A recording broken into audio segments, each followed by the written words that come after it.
प्रिय बच्चों, हम लोग जीवन की मौलिक इकाई कोशिका के बारे में पढ़ रहे हैं। कोशिका के बारे में मैंने आपको बताया कि ये आपके शरीर की संरचनात्मक एवं क्रियात्मक इकाई है। कोशिका की संख्या के आधार पर जीव को दो भागों में बांटा गया, एक कोश की, बहुकोश की। कोशिका की आंतरिक संरचना के आधार पर कोशिका को दो भागों में बांटा गया, प्रोकैरियोटिक और यूकैरियोटिक। कोशिका की संरचना हम लोग पिछली क्लास में पढ़े हैं। कोशिका की संरचना में आपने देखा कि बाहर एक सेल वॉल होता है जो इसके आवरण का कार्य करता है।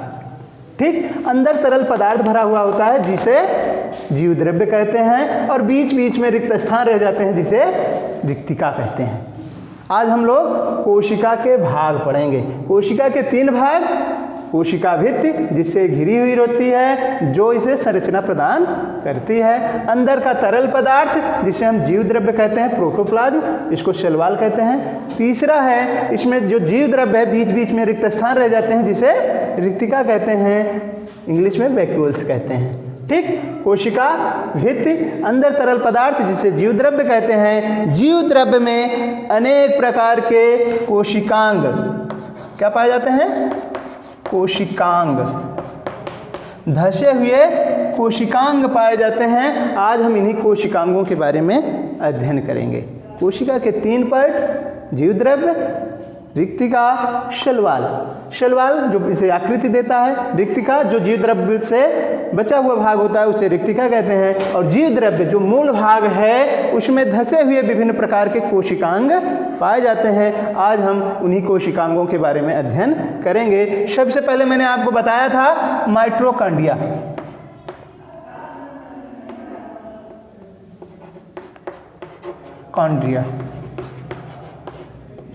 माइटोकॉन्ड्रिया की संरचना दोहरी झिल्ली से बनी हुई इसकी संरचना होती है। दोहरी झिल्ली से बनी हुई संरचना होती है। बाहरी सतह सपाट होती है तथा अंदर की जो सतह होती है वह अंदर की ओर उंगलियों के समान इनमें उभार पाए जाते हैं। ये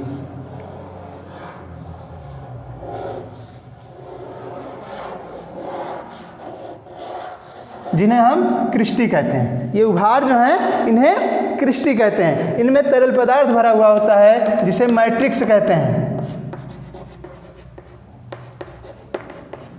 ये क्रिस्टी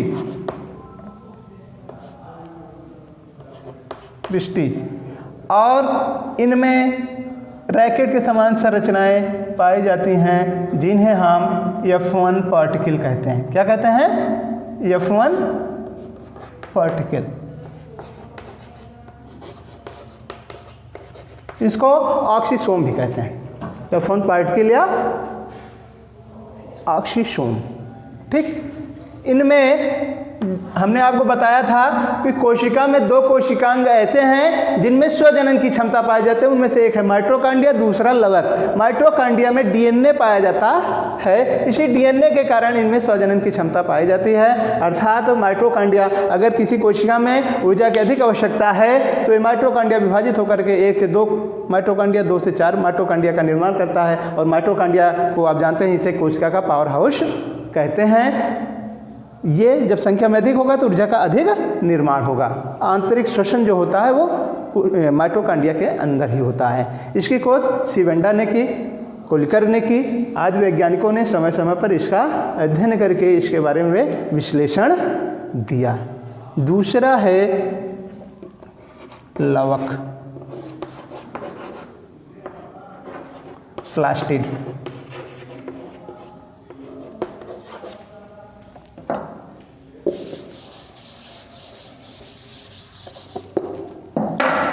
लवक भी दोहरी झिल्ली से घिरी हुई एक संरचना होती है।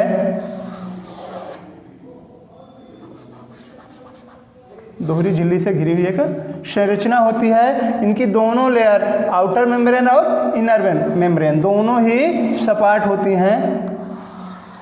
इनमें किसी प्रकार का कोई उभार नहीं होता है। इनमें ग्रेनम पाए जाते हैं जो सिक्के के समान एक दूसरे के ऊपर पाए जाते हैं। तथा इन सिक्के के समान संरचना को एक दूसरे से जोड़ने के लिए एक संरचना पाई जाती है जिसे लैमिली कहते हैं। क्या कहते हैं? लैमिली।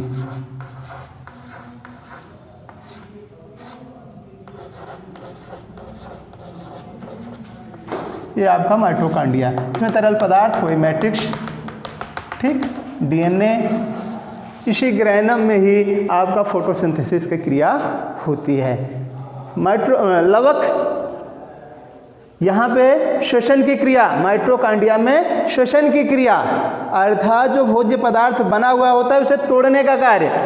लवक ये भोज्य पदार्थ को बनाने का कार्य करता है। सूर्य से आने वाली किरणों से ऊर्जा को अवशोषित करके कार्बन डाइऑक्साइड तथा जल की सहायता से प्रकाश संश्लेषण द्वारा भोजन का निर्माण इसी लवक के अंदर होता है। लवक में क्लोरोफिल पाए जाते हैं। वह क्लोरोफिल सूर्य से आने वाली किरणों को अवशोषित करके कार्बन डाइऑक्साइड जल की क्रिया करा के ग्लूकोज का निर्माण करते हैं। C6H12O6 का निर्माण होता है, जिससे अन्य जीवों को जो स्वपोषी नहीं होते हैं, जीव दो प्रकार के, स्वपोषी और विषमपोषी, वह जीव जो अपना भोजन स्वयं बना लेते हैं स्वपोषी कहलाते हैं। विषमपोषी वह जीव जो अपना भोजन स्वयं नहीं बना पाते हैं विषमपोषी कहलाते हैं। तो पेड़ पौधे स्वपोषी होते हैं तथा पेड़ पौधों पर निर्भर रहने वाले जीव विषमपोषी कहलाते हैं, अर्थात जो अपना भोजन स्वयं नहीं बना पाते हैं वो विषमपोषी कहलाते हैं। तो पेड़ पौधे जिनमें लवक पाया जाता है, जिनमें लवक पाया जाता है, क्लोरोफिल पाया जाता है, वो स्वपोषी होते हैं। ठीक। अपवाद में कुछ पौधे हैं